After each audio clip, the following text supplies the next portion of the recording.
Alors dans cette vidéo, on va voir comment créer un cluster Kubernetes en utilisant EKS sur AWS. Première étape, il va falloir créer ce qu'on appelle un fournisseur AWS pour accéder à l'API AWS. Il ne faut pas oublier donc que l'on va créer ce cluster en utilisant Terraform. Et Terraform doit avoir la possibilité de pouvoir accéder à l'API AWS.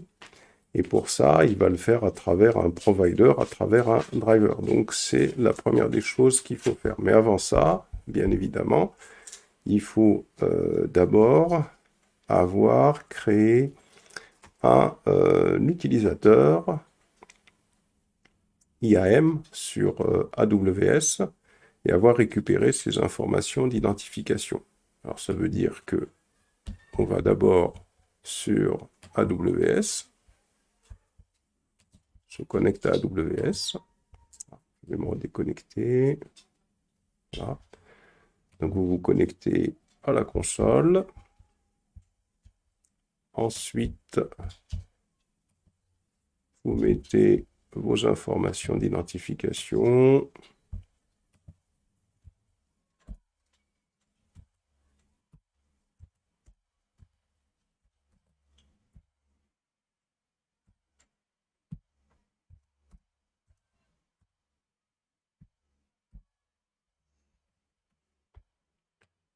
Vous connectez. Et une fois que vous êtes connecté, dans la zone de recherche, il faut saisir IAM.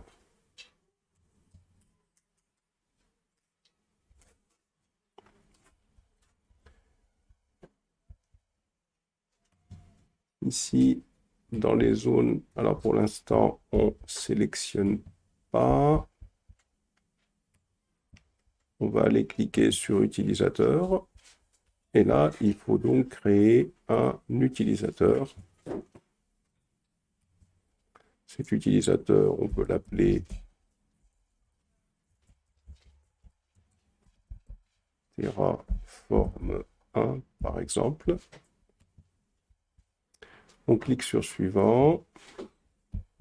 On va attacher directement des politiques. On clique sur attacher directement des politiques, des autorisations. Et là, on va choisir donc la politique administrateur access. Coche. On clique sur suivant. Et on clique sur créer un utilisateur.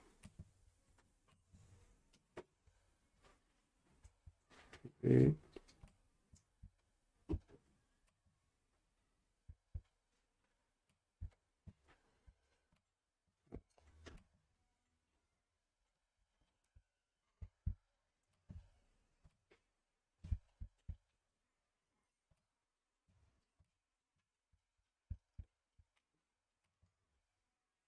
donc, on a 4 utilisateurs. Si je clique sur utilisateur ici, j'ai normalement 4 utilisateurs. Enfin, moi j'ai 4 utilisateurs. Vous avez l'utilisateur Terraform 1 et peut-être d'autres. On clique sur l'utilisateur Terraform 1 et ensuite on va cliquer sur information d'identification de sécurité. On va descendre sur clé d'accès. Ici, on va cliquer sur créer une clé d'accès. Et on va cocher dans cas d'utilisation interface de ligne de commande. Ça va permettre donc d'avoir un utilisateur qui va avoir l'autorisation de se connecter à l'interface de commande en CLI, donc d'utiliser l'API AWS via Terraform, donc en mode programmation. Une fois qu'on a fait ça, on coche sur je comprends la recommandation ci-dessus et je clique sur suivant. Et ici, donc pour la description de la valeur d'identification, on peut mettre donc Terraform par exemple. Et je clique sur créer une clé d'accès. Une fois que j'ai cliqué sur créer une clé d'accès, j'aurai deux clés. Donc j'aurai une clé d'accès qui est ici et j'aurai une clé d'accès secrète. Et là, donc, on va se placer ici sur l'invite de commande. Alors, il faut d'abord avoir installé AWS CLI. Si vous ne l'avez pas fait, ça veut dire qu'il faut aller sur Chrome, ici, et dans Google, on écrit AWS CLI. Donc l'interface de ligne de commande AWS. Là. On descend dans la page pour qu'on nous donne l'installation AWS CLI install. Comme ça, on va arriver directement sur la page. Install or update the latest version of the AWS CLI. Et là, si je descends, j'ai les instructions ici pour Linux. Et ici, et donc à ce niveau-là, j'ai l'instruction pour Linux x86. Donc j'ai cette première instruction que je copie et je dois l'exécuter à ce niveau-là. Donc moi je l'ai déjà fait, donc je ne vais pas le faire. Et la deuxième chose à faire, ce sera donc d'utiliser cette instruction qui va lancer l'installeur. Il suffit de cliquer ici et je colle. Voilà. Et donc à l'issue de ça, normalement, la commande AWS devrait fonctionner. Donc si vous l'aviez déjà installée, cette commande AWS, c'est pas la peine de refaire ces manipulations, sinon il faut refaire ces manipulations. Donc voilà. Donc à l'issue de ça, on a un utilisateur IAM, on a installé la commande AWS pour utiliser AWS en ligne de commande. Et donc, maintenant, il va falloir configurer notre ordinateur, l'environnement de notre machine Linux, pour qu'on puisse utiliser le mode programmation, le mode AWS CLI ou Terraform, pour pouvoir accéder à l'API AWS. Alors pour ça, donc pour pouvoir faire cette config, on va faire AWS configure ici. Et quand on a tapé AWS configure ici, il nous demande la clé d'accès. Donc la clé d'accès, on va la récupérer. C'est celle-là. Voilà, ici. Donc il faudra valider. Ensuite, il nous demande la clé secrète. La clé secrète, on clique dessus et il faudra la copier à ce niveau-là. Alors moi, je ne le fais pas. Ici, pour la région, on va choisir la région EU-Ouest-3. C'est la région de Paris. Et ici, pour le format, on va sélectionner le format JSON.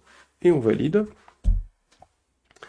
Après avoir fait ça, une fois qu'on a validé, si on écrit ls/.aws,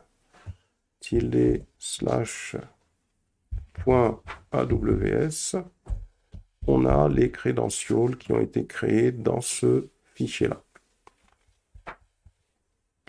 Et là, donc, on est prêt, normalement, à utiliser notre Terraform.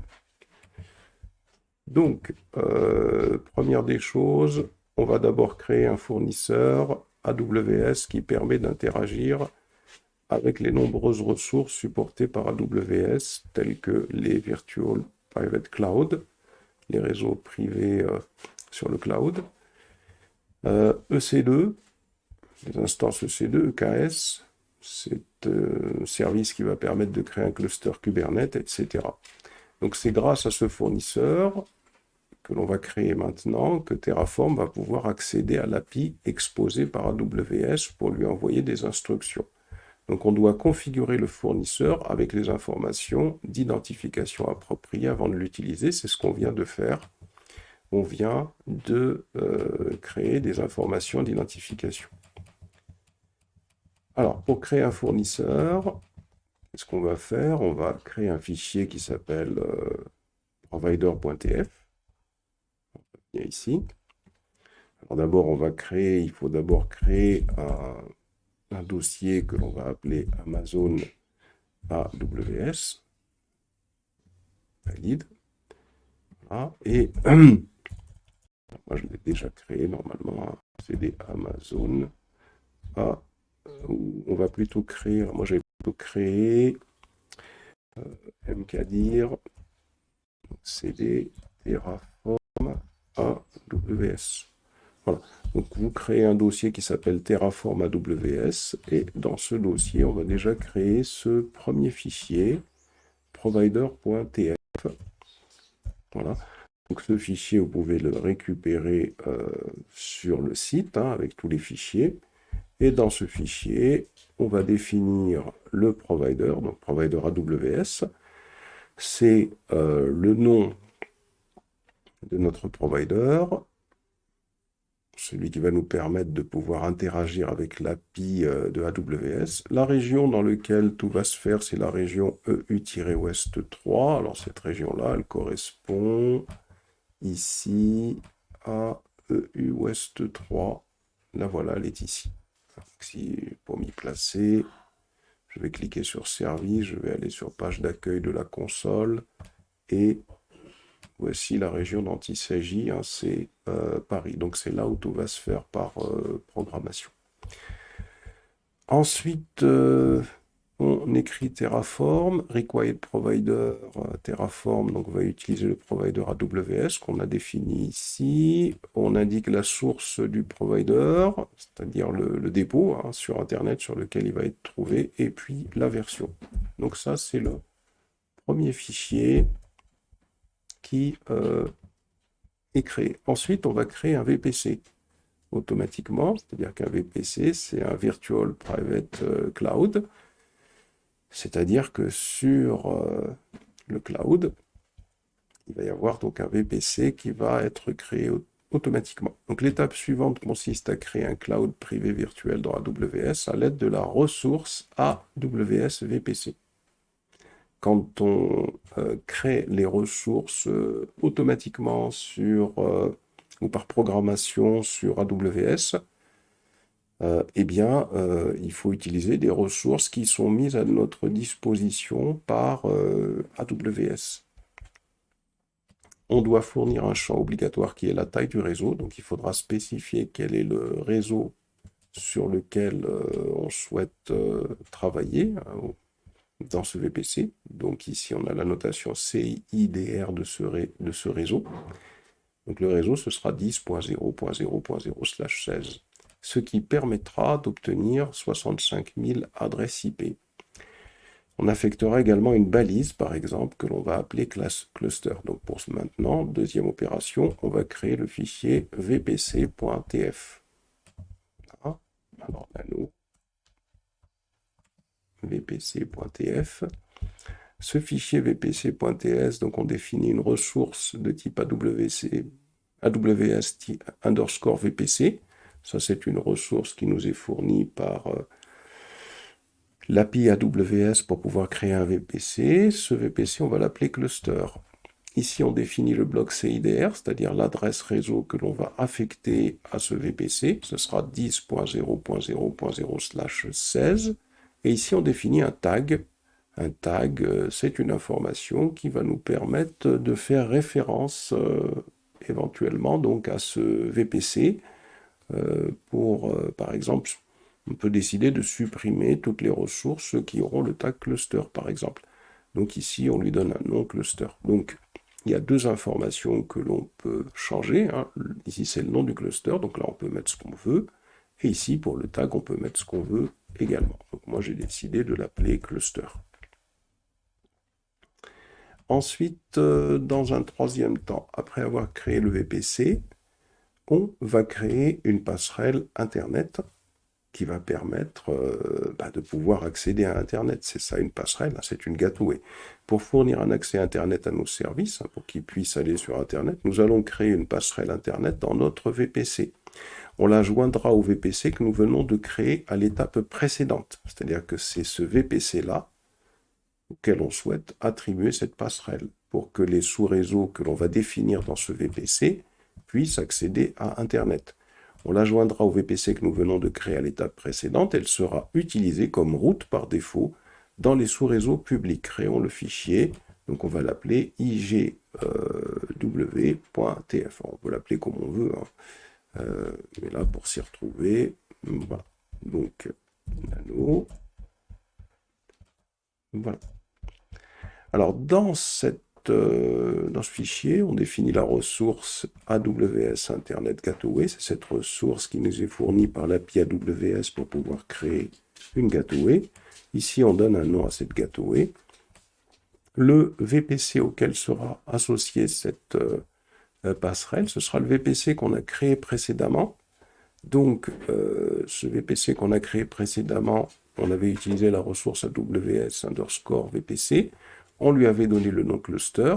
Et là, quand on écrit .id, ça veut dire qu'on va récupérer l'id du VPC qu'on a créé précédemment. Donc, c'est-à-dire que ici, très précisément, cette gateway sera affectée au VPC qu'on a créé précédemment. Et elle se nommera IGW. On lui associe un tag, comme on l'avait fait pour le VPC. Donc là, on a créé le VPC, on a créé le provider, on a créé le VPC, on a créé la passerelle Internet. Maintenant, l'objectif, ça va être de créer des sous-réseaux privés et publics dans AWS. Donc pour ça, nous devons créer 4 sous-réseaux. Alors pourquoi? C'est pour répondre aux exigences de KS. Nous devons disposer de 2 sous-réseaux publics et de 2 sous-réseaux privés dans différentes zones de disponibilité. Créons le fichier subnet.tf. Effectivement, quelle que soit la zone sur laquelle on décide de créer des ressources, donc ici c'est sur EU-Ouest-3, il va y avoir 3 zones de disponibilité qui vont exister, c'est-à-dire c'est des zones physiques différentes qui seront utilisées pour créer notre cluster EKS. Donc il y aura une zone sur EU-Ouest-3A, une zone de disponibilité sur EU-Ouest-3B, une zone de disponibilité sur EU-Ouest-3C. Donc pour faire ça, on va créer le fichier subnet.tf ici.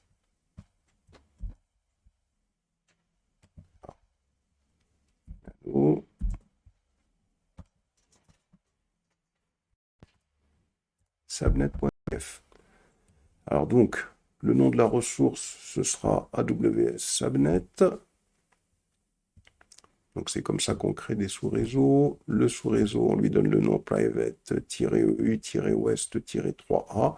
C'est un nom qui va permettre de savoir qu'il s'agit d'un réseau privé qui est situé dans la zone de disponibilité EU-Ouest-3A. Le VPC auquel est associé le réseau, c'est celui qu'on a créé tout à l'heure. Donc on avait utilisé la ressource AWS VPC. Le nom du VPC, c'était cluster. Et ici, on va récupérer son ID. Donc c'est dans ce VPC-là que ce sera créé. Le bloc CIDR qui sera utilisé pour ce sous-réseau, ce sera le 10.0.0.0/19. Et la zone de disponibilité dans laquelle ce sous-réseau sera créé, c'est la zone EU-Ouest-3A. Et on va définir des tags. On définit des tags. Alors, premier tag, le tag name, que l'on va appeler private-EU-Ouest-3A, qui va correspondre en fin de compte à ce nom. Et là, on va créer deux tags qui nous seront nécessaires pour ce qu'on appelle un équilibreur de charge. C'est-à-dire que l'équilibreur de charge que l'on va créer tout à l'heure, il a besoin de retrouver au niveau des sous-réseaux ces deux tags-là. C'est ça qui va lui permettre de sélectionner les sous-réseaux avec lesquels il va faire de l'équilibrage de charge. Donc ces deux informations sont très importantes. Ensuite, on va définir un autre sous-réseau. Même chose que au-dessus, ce sera dans l'autre zone de disponibilité, ce sera la B.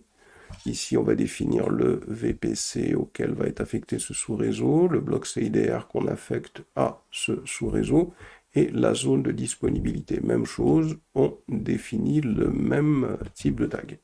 Ça va être le même principe plus bas, cette fois-ci pour les sous-réseaux publics. Donc toujours une ressource de type AWS Subnet. Ici, c'est le réseau public qui sera sur la zone de disponibilité EU-West-3. On définit ici le cluster, le VPC auquel elle sera affectée, ce sous-réseau.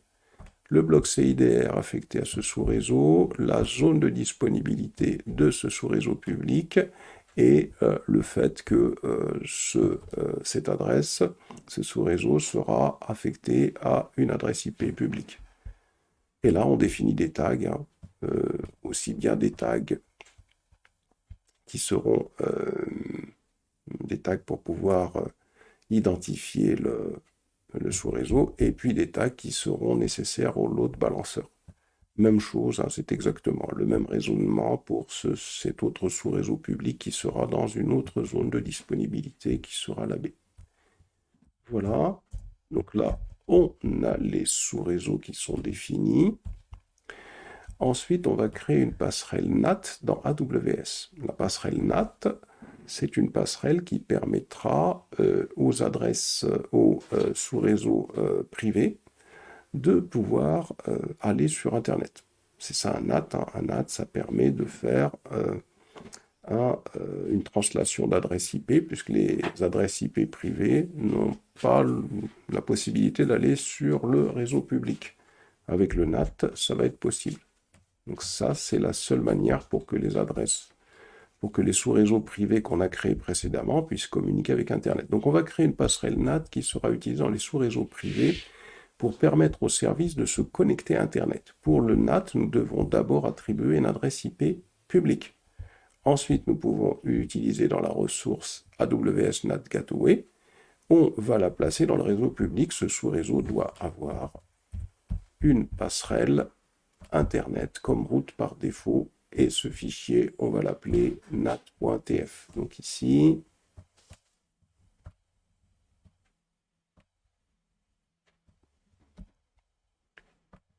donc, nat.tf. Donc ressource, on va l'appeler AWS EIP, cette ressource NAT, et on lui donne le nom NAT. VPC égale through, donc on l'associe à notre VPC, et on lui donne un tag ici. Ensuite, ressource AWS NAT Gateway NAT, donc là, on va utiliser une ressource AWS NAT Gateway qui va permettre de définir une passerelle pour notre ressource de type NAT, et cette ressource s'appelle NAT. Allocation ID est égale à aws.eip.nat.id. C'est-à-dire qu'à cette ressource-là, on va associer de toute façon celle-là. Donc vous voyez comment c'est construit, aws_ip.nat.id. Subnet ID est égal à aws_subnet.public-eu-west-3.id. C'est-à-dire que cette ressource NAT, ce NAT, on va l'associer à une adresse IP publique.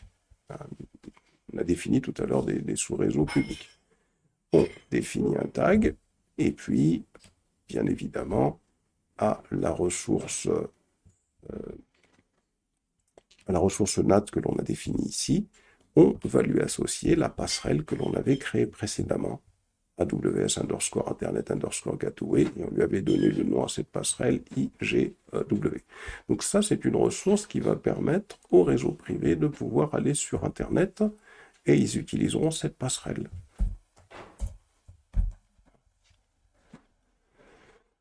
Une fois qu'on a fait ça, on passe à la table 6 où on va créer des tables de routage.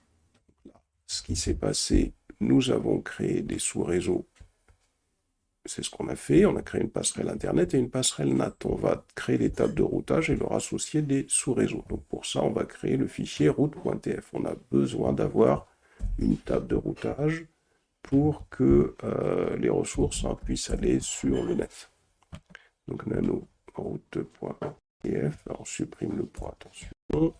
Et là, donc, premièrement, on va créer une ressource qu'on va appeler AWS route table. Donc c'est notre table de routage qu'on appelle private. Ça va permettre de faire une table de routage pour les réseaux privés.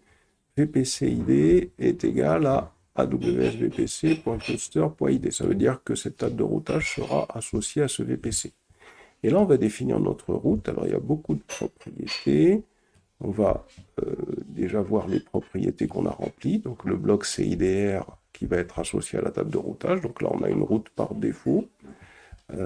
Et puis, ici, on indique quelle est l'idée de la NAT Gateway qui va permettre aux adresses du réseau privé d'aller sur Internet. C'est celle qu'on a créée précédemment.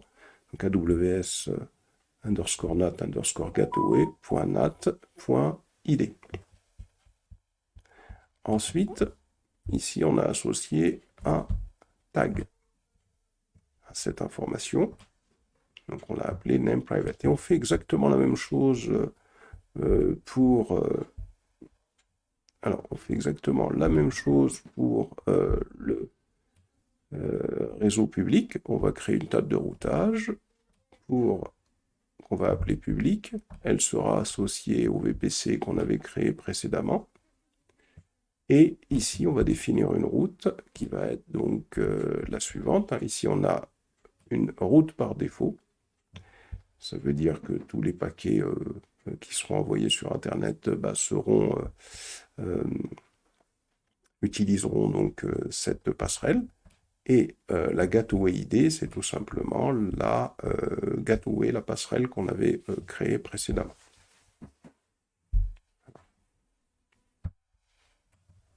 Par contre, ici... Voilà. Et si je descends plus bas, une fois qu'on a créé les tables de routage, les tables de routage, on va les associer aux différents réseaux que l'on a créés. Ici, on va créer ce qu'on appelle une association, une table d'association. Donc cette ressource, on va l'appeler AWS Route Table Association. On lui donne un nom.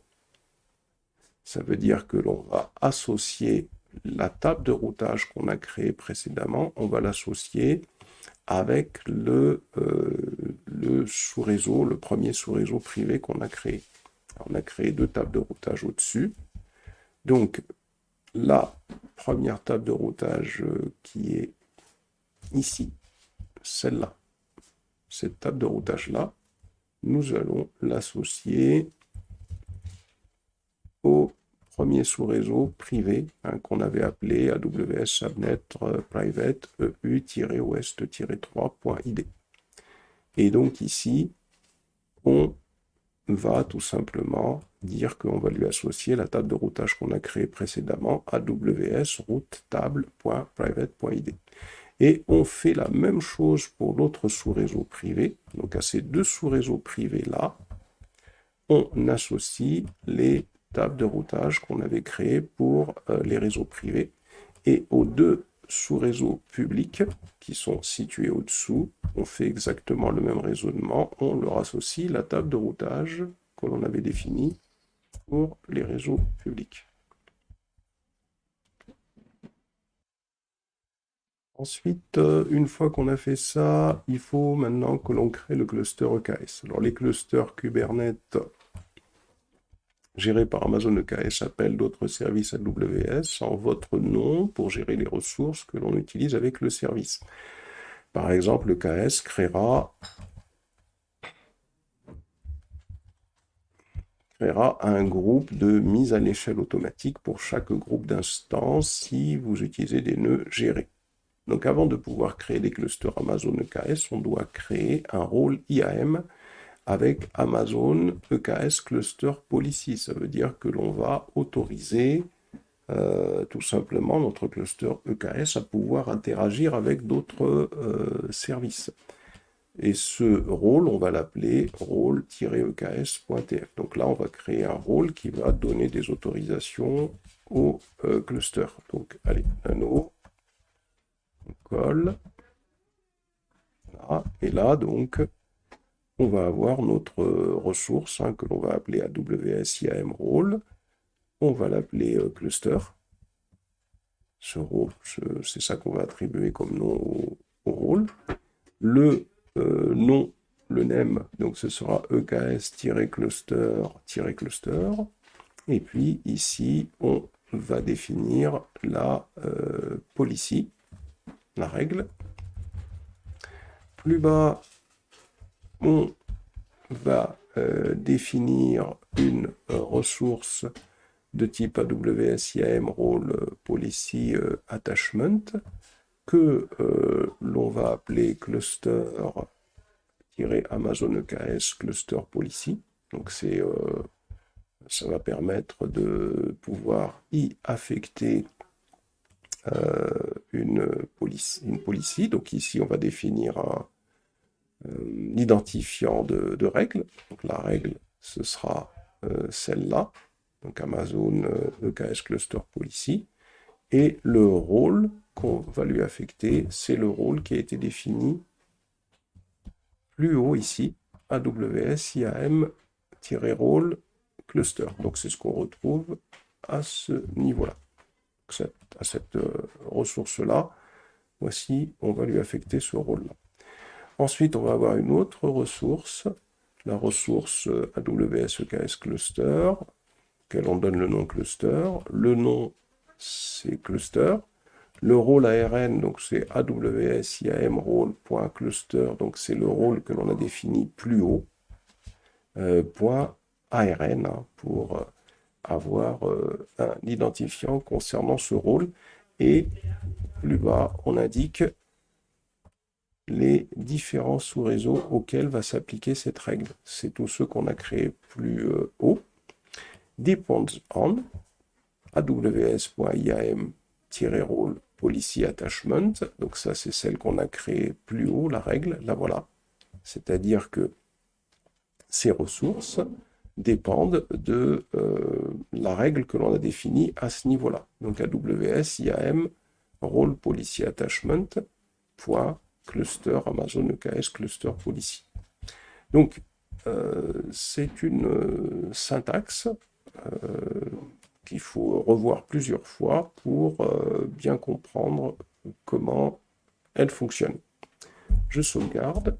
Donc là, on a défini le rôle. Et ensuite, on va créer un seul groupe d'instances pour Kubernetes, semblable au cluster EKS. Il nécessite également un rôle IAM. C'est-à-dire donc qu'il va falloir définir un fichier.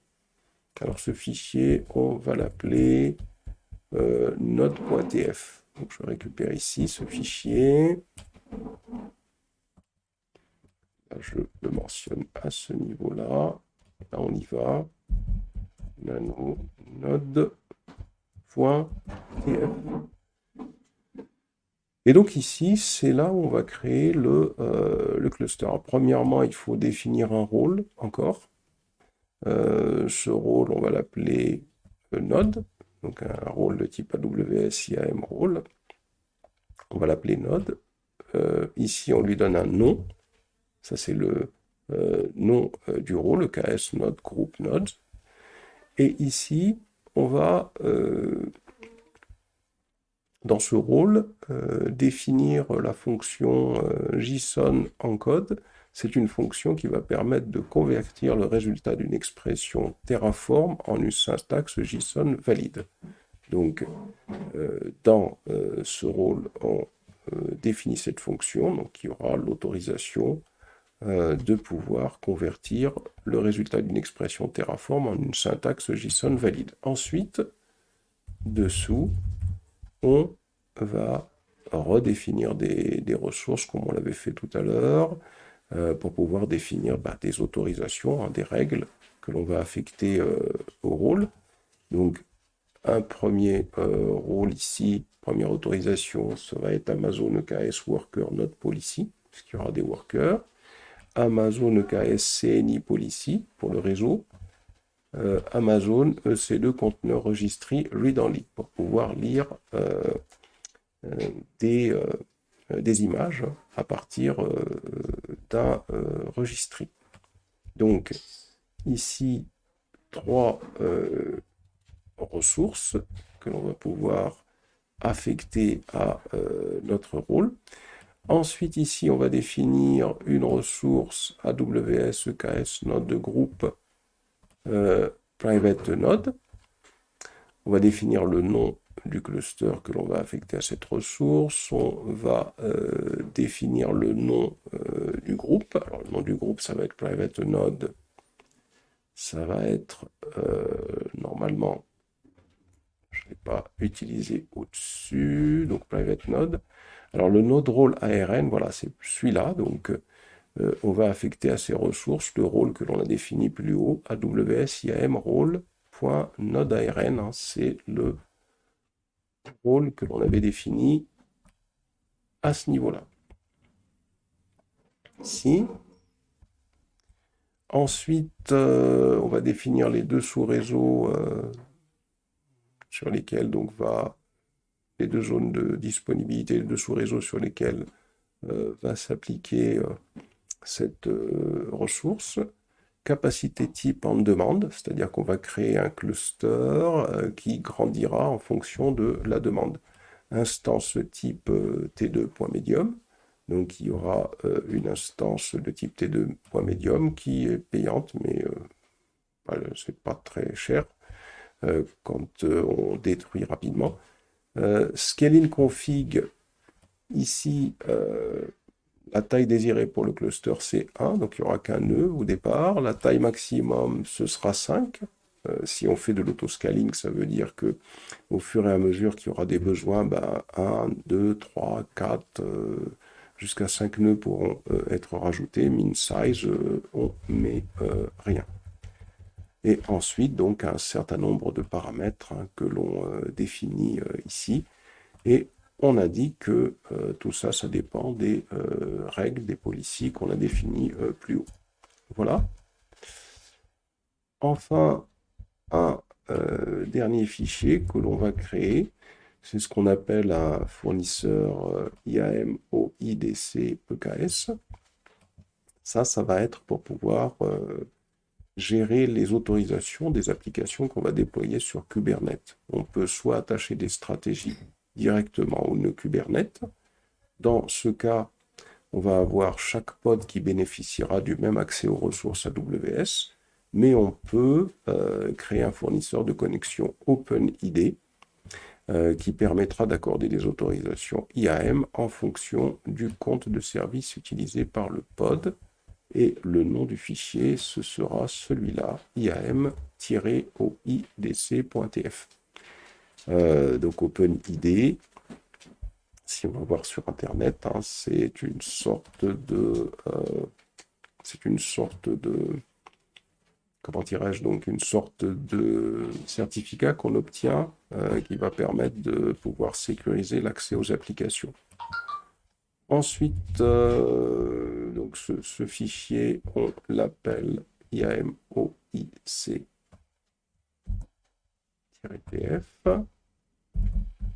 Voilà.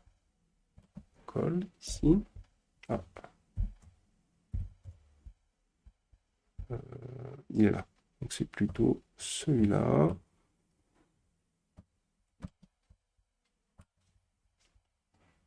C'est bien ça.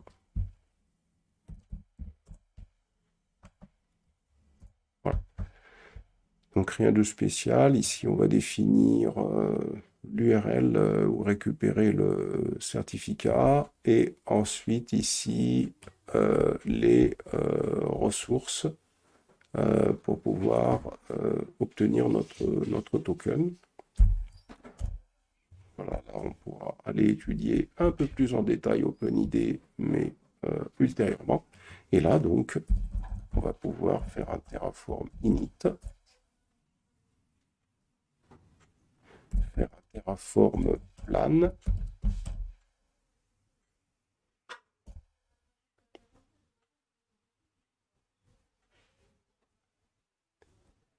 et faire un Terraform apply. Voilà. À un certain moment, il faudra répondre yes. Hein. Je l'ai déjà fait.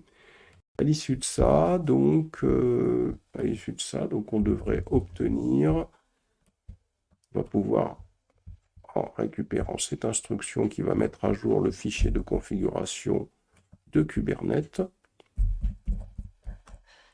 on va pouvoir accéder à notre cluster. Il suffit juste de faire kubectl, ensuite un get nodes, et on pourra obtenir les nœuds de notre cluster. Alors, pour tester que notre cluster fonctionne, on va déployer NGINX sur le cluster et on va l'exposer à l'aide d'un équilibreur de charge public et privé. Alors, plutôt public, hein, privé, on ne le fera pas.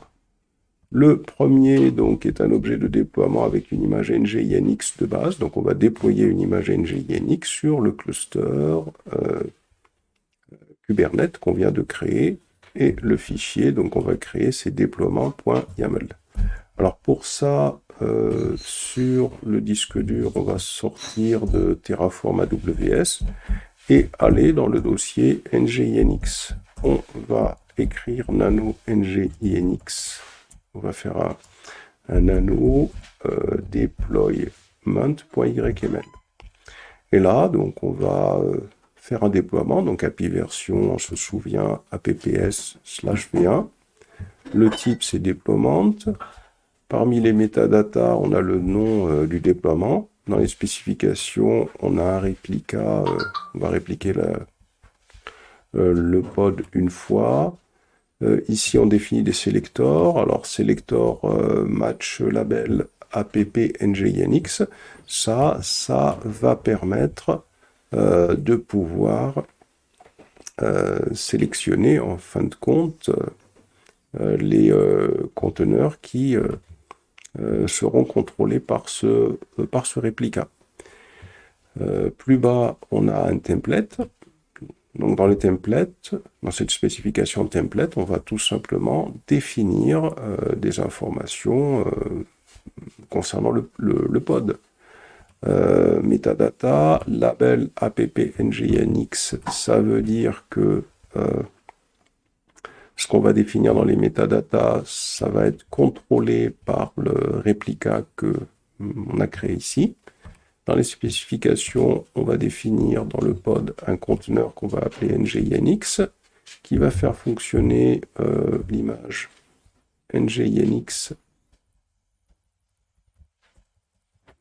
tout simplement. Le port, on va définir un nom qui va être associé au port. Le port du conteneur, ce sera 80. Et ici, dans les ressources, on définit la mémoire et la CPU qui sera affectée à ce pod, ainsi que les limites de ressources. On sauvegarde. On va ensuite créer, après avoir fait ça, on va tout simplement créer un load balancer, un service de type load balancer, un service qui va permettre d'accéder à cette application. Donc pour ça, ce service, on va le définir dans le fichier elb.yml. Et dans ce fichier elb.yml, donc on va définir l'API version. C'est un service qu'on va créer. Dans les métadatas, on va donner un nom au service. Dans les annotations, ici, on va définir le type de une notation qui va nous permettre de créer un service de type load balancer.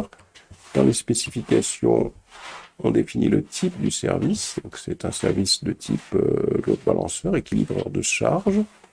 Selector NG-Yanix, ça veut dire que ce load balancer va sélectionner l'application NG-Yanix qu'on a déployée tout à l'heure pour pouvoir y accéder à partir de l'extérieur.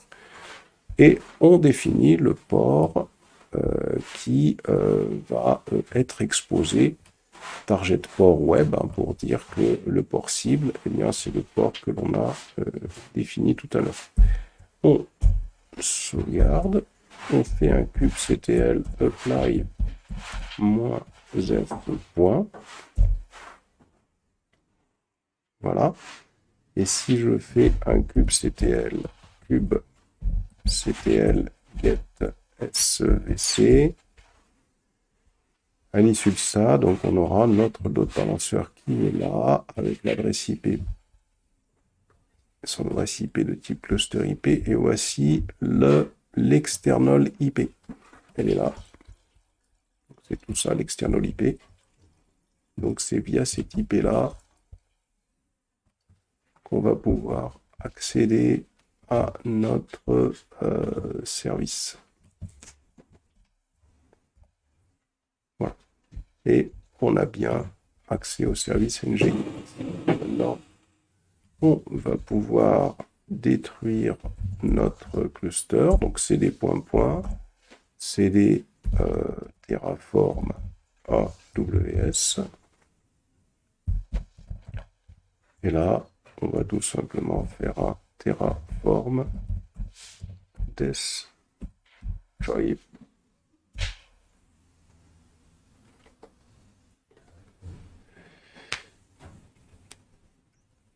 Yes.